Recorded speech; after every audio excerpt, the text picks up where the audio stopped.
So the question is, what is money? Where's money? Yeah. And where does the money go when it's lost in a crisis? So you begin evaluating how money's created, and money's created under the assumption that when the IMF comes in to a third world country and wants to nationalize it or build infrastructure, or there's aid packages. These aren't aid packages, these are loans. So what do you collateralize for that money? You collateralize human energy, you collateralize land, you collateralize nationalized assets, you collateralize all these things, and if you don't pay back your loan, which is impossible for most countries to pay off because they can't print dollars, right? Yeah. Then you have to enslave your people, you have to give up your land, and you have to give up your resources. The reason fiat is a scam is simply because you're creating something out of nothing and you're exchanging it for things that are real, and you're adding interest rates, which especially in places like the Middle East is considered haram. And what you're doing is you're stealing from the people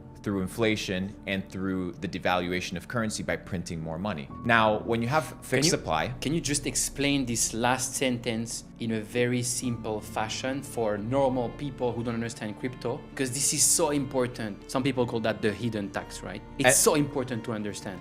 Energy can neither be created nor destroyed. It can only be transformed. This is natural law. You cannot break natural law. You have to abide by natural law.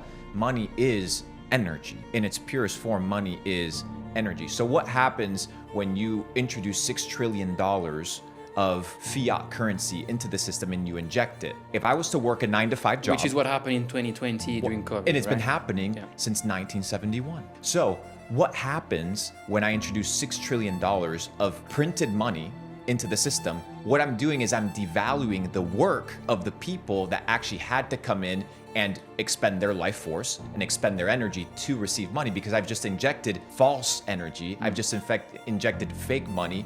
And so when people say, oh, things are getting more expensive, no, it's not that things are getting more expensive. It's that the value of your energy is being reduced and it's being stolen from you. And it's being stolen from you through the hidden tax of the debasement of currency by some white collar, blue tie people that are sitting in some parliament making laws that nobody has agreed upon. The second part is you look at Bitcoin. Bitcoin, in order to mine a Bitcoin, you require a fixed amount of energy in order for that Bitcoin to be mined. Therefore, the value of Bitcoin is in direct proportion to the amount of energy expended to mine it. If you look at fiat, it's just a couple keyboard strokes, click enter, and money appears.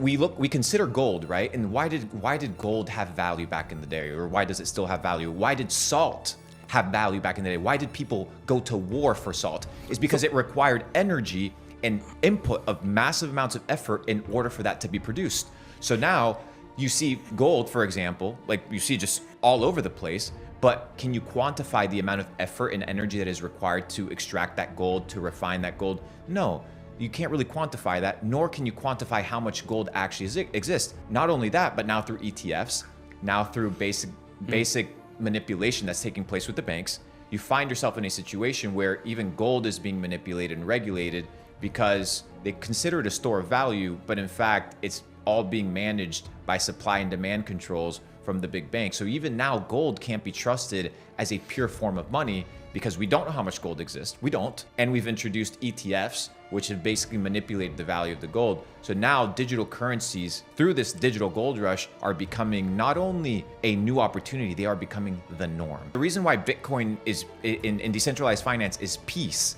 versus a currency that emits war is because back in the day, if I was a king or if I was a monarch, my ability to go and conquer a land was in direct proportion to my treasury. Today, I don't have to have a treasury. I can just borrow from the future through printing of money and finance anything that I want.